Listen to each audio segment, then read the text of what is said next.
नमस्कार, मैं हूं अनिलेश कुमार। आप देख रहे हैं पुरवैया डीएनए। आपका एक वोट सरकार बदल सकता है, पर क्या आपके एक एक वोट से बनी सरकार आपकी स्थिति बदल सकती है? ये सवाल चुनाव के समय सिक्के के दूसरे पहलू की तरह उछलकर हमारे सामने है और एक बार फिर हम सब सिक्का उछालते हुए ही नजर आ रहे हैं। टॉस के इस खेल में देखिए, जनता और मुद्दे तो पहले से हवा में है। वैसे हवा में रहने की चर्चा अच्छी बात है। वैसे भी देखिए, आजकल लोग मंगल पर प्लॉट बुक करा रहे हैं। भारत से 44 लोग हैं जो मंगल पर रहना चाहते हैं। धरती पर उनको सुकून नहीं दिख रहा। पर जो बिहार में कांग्रेस कर रही है, उसमें ना तो पार्टी का मंगल दिख रहा है और ना पार्टी के लिए जमीन ही दिख रही है। तो झारखंड की राजनीति में अजब गजब का खेल चल रहा है। नीति सिद्धांत ताक पर हैं। विधायक और नेता जमीन बचाने के लिए रात भर में नहीं, देखिए सेकंड भर में पाला बदल ले रहे हैं। झारखंड में पाला बदलने का खेल राज्य गठन के बाद ही यहां शुरू हुआ और यहां दल और पाला बदलने वाले नेता शुरू से ही सत्ता की राजनीति के प्रमुख धुरी बने रहे।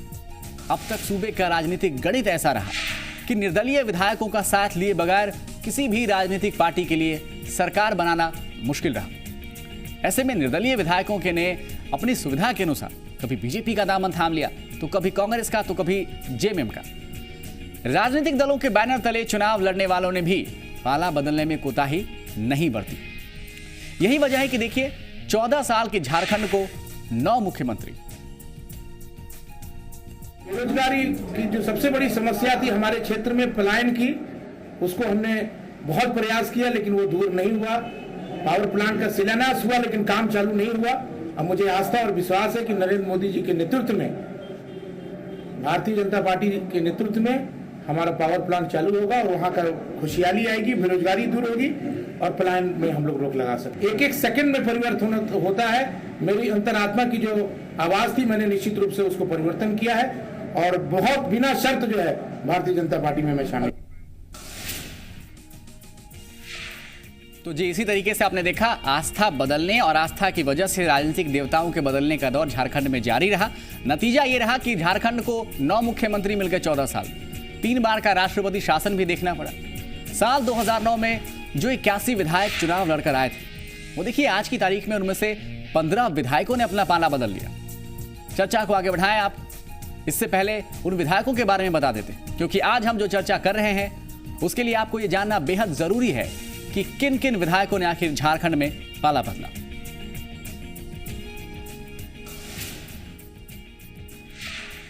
तो विद्युत वरण महतो जेएमएम में थे, अब बीजेपी का दामन थाम चुके हैं। हेमलाल मुर्मू जेएमएम में थे, अब बीजेपी में हैं। ढुल्लू महतो जेवीएम से अब बीजेपी में आ चुके हैं। सत्येंद्र नाथ तिवारी जेएमएम में इनको विकास दिखता था, अब बीजेपी में अचानक कमल बड़ा दिखने लगा है। उनको लगता है कि यही कमल है जो झारखंड का विकास करेगा। समरेश सिंह चिल्ला चिल्लाकर विधानसभा में, इनफैक्ट एक बार तो विरोध में उन्होंने कपड़े भी उतार दिए थे, लेकिन अब देखिए उसी बीजेपी के साथ है जिसका विरोध कभी किया था। निजामुद्दीन अंसारी साहब जेवीएम में थे, बाबूलाल मरांडी की छवि इनको अच्छी लगती थी। अचानक इनको लगने लगा कि हेमंत सोरेन ही राज्य का विकास कर सकते हैं, जेएमएम में चले गए।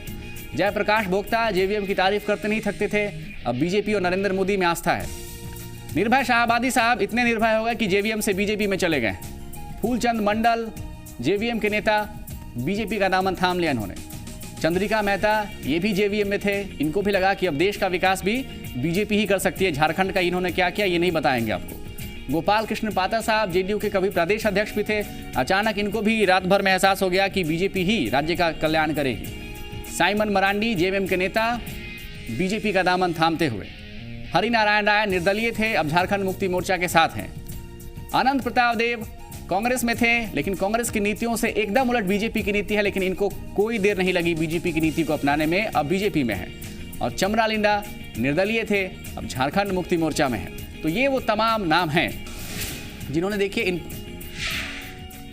तो यही वो नाम है। 15 विधायकों में से 12 ने बीजेपी का दामन थामा, तो 3 ने झारखंड मुक्ति मोर्चा का। और ये आंकड़े देखिए आपको बताने के लिए काफी हैं कि झारखंड में फिलहाल मुख्य मुकाबला बीजेपी और जेएमएम के बीच दिख रहा है। याद कीजिए, लोकसभा चुनाव 2014 में 12 सीटों पर बीजेपी को सफलता मिली, 2 सीट पर झारखंड मुक्ति मोर्चा के उम्मीदवार जीते। अब लोकसभा चुनाव परिणाम के बाद सबसे ज्यादा टूट जेवीएम में देखने को मिली। उसके 11 में से 8 विधायकों ने नीति की तिलांजलि दे दी। जेवीएम के 7 विधायक बीजेपी में चले गए, तो एक ने जेएमएम का दामन थाम लिया, क्योंकि लोकसभा चुनाव के बाद इन विधायकों को कहीं ना कहीं आभास हुआ कि जेवीएम में रहते हुए राजनीतिक पारी लंबी नहीं खेल सकते हैं। और अपने लिए एक सुरक्षित घर को तलाशने की कोशिश शुरू हुई। नतीजा बीजेपी के पास जाकर तलाश पूरी हुई। अब तक टिकटों का जो बंटवारा हुआ है, सियासी पार्टियों ने दल बदलुओं को दिल खोल कर टिकट दिया। झारखंड में जेवीएम छोड़कर बीजेपी में आने वाले 7 में से 5 विधायकों को पार्टी ने टिकट देने की घोषणा कर दी। अब देखिए, टिकट नहीं मिलने के बाद बीजेपी के कई नेता नाराज हो गए। बीजेपी नेता और पूर्व मंत्री सत्यानंद भोक्ता और गणेश गंझू ने भी पार्टी से इस्तीफा दे दिया। दोनों नेता अपने समर्थकों के साथ जेवीएम में शामिल हो गए। अब इन दोनों नेताओं ने इसलिए पार्टी छोड़ी क्योंकि इन्हें टिकट नहीं मिला। इनकी जगह पार्टी ने किसी और पर भरोसा किया। तो आइए जरा ये भी सुनते हैं कि टिकट नहीं मिलने के बाद क्या राग है इन तमाम पलटी मार पॉलिटिशियंस के। दिखा रहे हैं।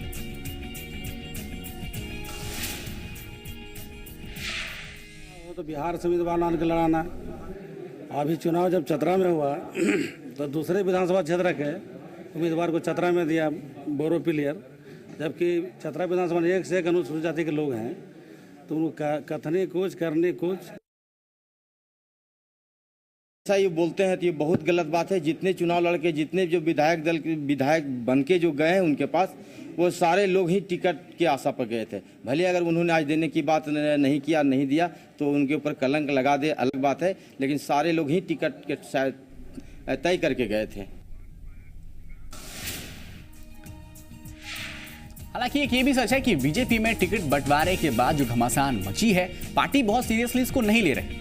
पार्टी के प्रदेश अध्यक्ष रविंद्र राय वो कह रहे हैं कि जो लोग टिकट नहीं मिलने पर पार्टी छोड़कर जा रहे हैं वो बहुत बड़ी गलती कर रहे हैं, क्योंकि उनके जाने से पार्टी का सम्मान कम नहीं होगा, बल्कि उन्हें जनता के बीच अपने सम्मान को बचाने की चुनौती हो।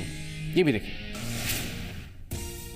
यदि टिकट के लिए पार्टी में थे और वो इस्तीफा दे रहे हैं तो मुझे लगता है कि वो गलती कर रहे हैं। पार्टी, भारतीय जनता पार्टी का एक साधारण कार्यकर्ता, एक प्राथमिक सदस्य भी समाज में सर उठा के चलता है और उसका सम्मान इसलिए होता है कि वो भारतीय जनता पार्टी का कार्यकर्ता और सदस्य है।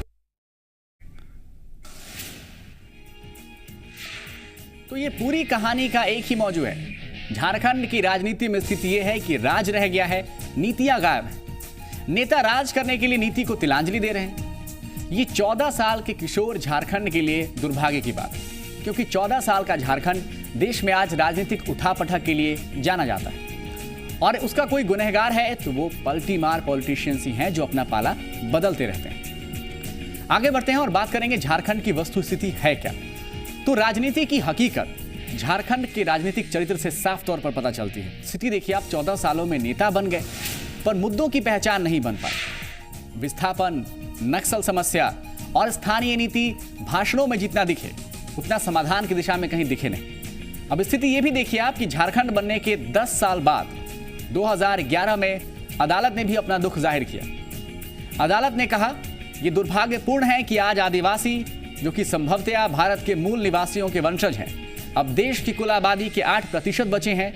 वो एक तरफ गरीबी, निरक्षरता, बेरोजगारी, बीमारियों और भूमिहीनता से ग्रस्त हैं। यानी ये अदालत की टिप्पणी थी झारखंड राज्य को देखते हुए और झारखंड राज्य में लोगों की स्थिति को देखते हुए। तो मतलब स्थिति ये है कि जिस उद्देश्य के तहत झारखंड को बनाने की जो पूरी कवायद शुरू हुई देखिए, वही पिछले पायदान पर खड़ी नजर आती है। विकास के नाम पर औद्योगिकीकरण का नारा दिया गया, इंडस्ट्रियलाइजेशन। पर इतिहास को टटोलिए तो इसके पीछे का सच बताता है कि 10 साल की बात तो आप छोड़ दीजिए, आज की बात आप हटा दीजिए। पिछले 100 सालों की स्थिति देखिए तो पिछले 100 सालों में भी झारखंड में बहुत कुछ नहीं बदला। झारखंड में पहला उद्योग 1908 में लगा। यह कहा गया उस समय कि आदिवासियों की तरक्की के लिए काम होगा, पर आज 100 साल से ज्यादा हो गए। जो कंपनी उस समय झारखंड में आई थी वो दुनिया भर में अपने पांव पसार चुकी है, पर गरीब आदिवासी अपनी जमीन के लिए एक कदम भी आगे नहीं बढ़ पाए। और आज भी हालात यह हैं कि सरकार की कमान संभालने वाले मुखिया भी आदिवासियों की बेबसी का जिक्र करते ही नजर आते हैं। बोलने के लिए उनके पास भी बहुत कुछ नहीं दिखता। तो क्या यह समस्या वाकई इतनी बड़ी है झारखंड में कि इसका कभी कोई समाधान ही नहीं हो सकता, कभी विकास ही नहीं हो सकता? अब देखिए, 1895 में जमीन अधिग्रहण के खिलाफ आंदोलन की शुरुआत झारखंड में हुई। 1895 और अलग राज्य बनने से आज तक देखिए 2014 में 129 साल हो चुके हैं। इसके बाद भी मुख्यमंत्री के पास कहने के लिए सिर्फ यही था कि आदिवासी नक्सली बन जाएं। यहां तक कि सरकार में शामिल कांग्रेस तो अपनी विरासत ही भूल गई। कभी जवाहरलाल नेहरू ने इस मुद्दे पर खुद जयपाल सिंह मुंडा के साथ चर्चा की थी, पर गठबंधन की मजबूरी में कांग्रेस ने उन सूत्रों को भुला दिया। पंचशील सूत्र कहते थे उसे उस जमाने में, लेकिन उस पर काम ही नहीं हुआ। राज्य की लगभग 85% आबादी खेती और जंगलों पर निर्भर है। आदिवासियों में निर्भरता 92% है। अब इस पर देखिए स्थिति है कि राज्य में न सिंचाई की व्यवस्था है, न बिजली की व्यवस्था है। डैम बनाने के चक्कर में लोगों को 40 साल पहले ही उनकी जमीन से विस्थापित कर दिया गया, लेकिन लोग कहां गए, कोई वास्ता नहीं सरकार का।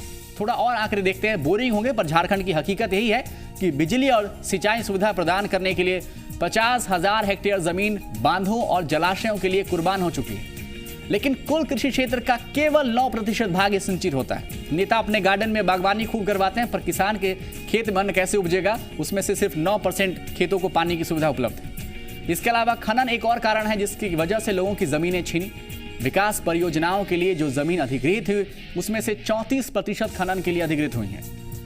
तो झारखंड की जनसंख्या का लगभग 30% आदिवासी है और 3 करोड़ में से देखिए कि करीब 1 करोड़ लोग शहरों में रहते हैं, 23 लाख लोग गांव में रहते हैं। एक रिपोर्ट कहती है कि 65 लाख विस्थापितों की बात कही गई है, यानी 65 लाख विस्थापित झारखंड में हुए हैं। लेकिन इन आंकड़ों पर गौर करने से पता चलता है कि माइंस को लेकर के 25 लाख, सिंचाई परियोजनाओं को लेकर के 16 लाख। तो किसके लिए सिंचाई परियोजनाएं?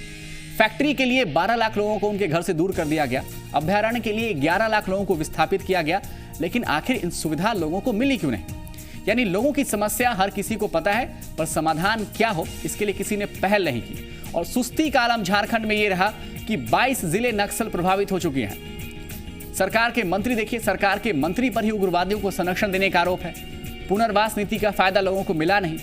सरकार 50% महिलाओं को आरक्षण देने की बात कहती है, 50% रिजर्वेशन की बात मुख्यमंत्री हेमंत सोरेन कहते रहे, पर महिला सुरक्षा कौन देगा? इसका जवाब किसी के पास नहीं है। तो मोटे मोटे तौर पर सवाल आज ये है कि क्या ये सारा दोष किसी एक राजनीतिक दल का है, या दरअसल पूरी राजनीतिक व्यवस्था ने ही लूट सके तो लूट ली की नीति अपनाई है? और बीजेपी की स्थिति देखिए कि सबसे ज्यादा शासन में रहने के बावजूद बीजेपी उन्हीं सवालों के जवाब ढूंढने की कोशिश करती हुई दिखाई देती है जो वो खुद पूरे नहीं कर पाती। एक छोटा सा ब्रेक लेते हैं, हाजिर होते हैं।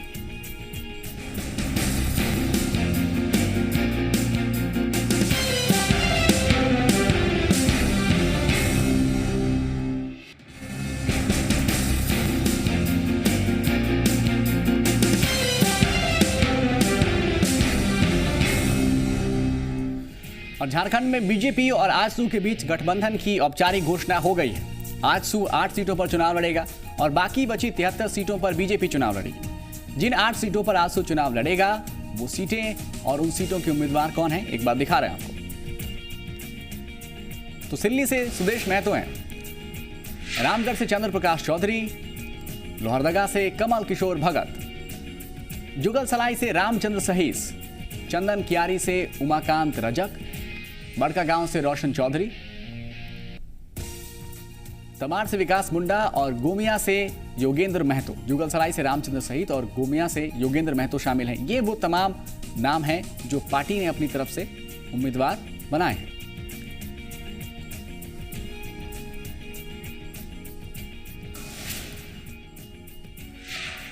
तो मोटे तौर पर देखिए, अगर इसकी राजनीति को समझने की कोशिश करें तो सुदेश महतो के लिए लड़ाई साख की लड़ाई, क्योंकि लोकसभा चुनाव में पार्टी की बुरी तरह से हार हुई थी। इनफैक्ट सुदेश महतो खुद चुनाव हार गए थे, पार्टी सुप्रीमो है।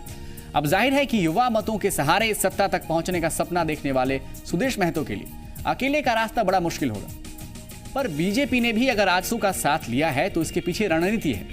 अब उत्तरी और दक्षिणी छोटा नागपुर को अगर आप जानते हैं तो वहां की सीटों पर अगर बीजेपी और आजसू मिलकर चुनाव लड़ते हैं तो कागज पर उनका समीकरण कम से कम मजबूत दिखता है। जनता क्या चाहती है ये तो मैं भी यहां खड़े होकर विश्लेषण नहीं कर सकता, लेकिन कम से कम समीकरण उनका कागजी तौर पर मजबूत है।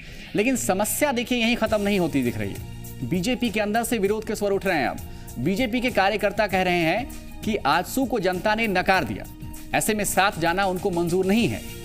दूसरी समस्या उन नेताओं को लेकर है जो टिकट की चाह में बीजेपी में शामिल हुए हैं। अब जैसे देखिए हटिया से अजय नाथ शादे साहब अभी बीजेपी का दामन उन्होंने थामा, वो चुनाव में टिकट चाह रहे थे, उनका क्या होगा? अमित महतो का क्या होगा जो सिल्ली में सुदेश महतो को टक्कर दे चुके हैं पिछले चुनाव में? दुलाल भुइयां का क्या होगा जो जुगलसराय से सीट के सपने देख रहे थे? यानी गठबंधन में अगर, या महागठबंधन में कहिए, अगर झारखंड में दरार की स्थिति रही है तो गठबंधन का रास्ता बीजेपी के लिए भी झारखंड में आसान नहीं रहने वाला है। एक छोटा सा ब्रेक लेते हैं, हाजिर होते हैं।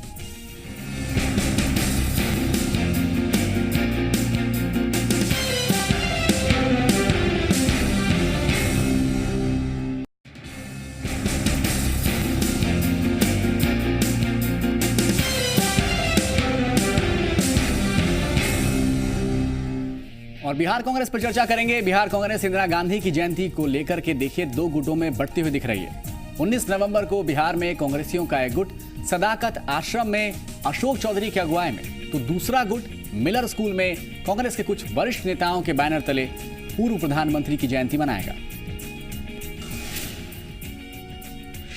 बात नहीं है। जब से प्रदेश कमेटी भंग की गई है तब से बिहार के कई कांग्रेसी बेहद नाराज हैं और वो प्रदेश अध्यक्ष के खिलाफ अपनी नाराजगी जाहिर करने का कोई मौका जाया नहीं करते। दरअसल 19 नवंबर को पूर्व प्रधानमंत्री इंदिरा गांधी की जयंती है और इसे मनाने को लेकर भी बिहार के कांग्रेसी बटे हुए हैं। 19 नवंबर को इंदिरा गांधी की जयंती बिहार कांग्रेस का एक गुट अपने तरीके से मनाने जा रहा है।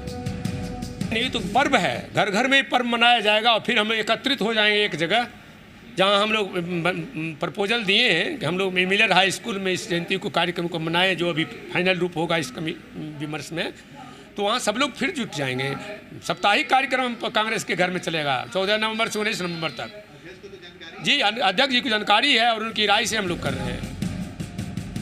रामदेव राय ने इस आयोजन के बारे में तो बता दिया, लेकिन विधान परिषद के एनेक्सी हॉल में कांग्रेस के कार्यक्रम में मौजूद कुछ नेता प्रदेश अध्यक्ष अशोक चौधरी के खिलाफ अपनी नाराजगी को छिपा नहीं सके। हम ऐसा नहीं जानते हैं कि किसको इन्होंने निमंत्रण दिया है। इसमें रामदेव बाबू को भी थैंक्स देते हैं कि उन्होंने ही इनिशिएटिव लेकर के हम लोगों को बुलाया है और उन्होंने कहा कि हम ऐसा करते रहे हैं। जब ये इंदिरा ज्योति का अपना बेगूसराय में कराते थे, वही प्रण लिया था कि हम ये यहाँ भी करेंगे। उसी क्रम वो मीटिंग चालू किए हैं, हम लोग मदद करेंगे। बताया जा रहा है कि इंदिरा गांधी की जयंती के बहाने अशोक चौधरी का गुट अपनी ताकत दिखाना चाहता है। जबकि अशोक चौधरी से इस बारे में पूछा गया तो उन्होंने बताया कि 19 नवंबर को सदाकत आश्रम में इंदिरा गांधी की जयंती मनाई जाएगी। कार्यक्रम सुबह 11 बजे होता है, वो कार्यक्रम 11 बजे होगा और जितना हर कांग्रेसी को जयंती बनाना चाहिए, ये तो बहुत अच्छी बात है कि जितने कांग्रेसी बिहार में हैं और हिंदुस्तान में हैं, सब अपने घर में और अपने कार्यालय में इंदिरा जी का जयंती मनाना, इंदिरा जी का एक मजबूत भारत देश को बनाने में एक बड़ा कंट्रीब्यूशन है। 90 के दशक के बाद बिहार में कांग्रेस लगातार कमज़ोर हो रही है। हालांकि पार्टी का दावा है कि वो एक बार फिर बिहार में ताकतवर बनकर उभरेगी, लेकिन जो तस्वीर दिख रही है उसे देखकर तो यही कहा जा सकता है कि बिहार में कांग्रेस के फिलहाल अच्छे दिन आने वाले नहीं। आनंद अमृतराज, जी मीडिया, पटना।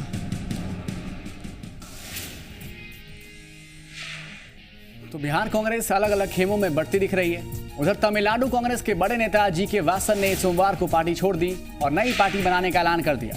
वो यूपीए सरकार में मंत्री भी रह चुके हैं।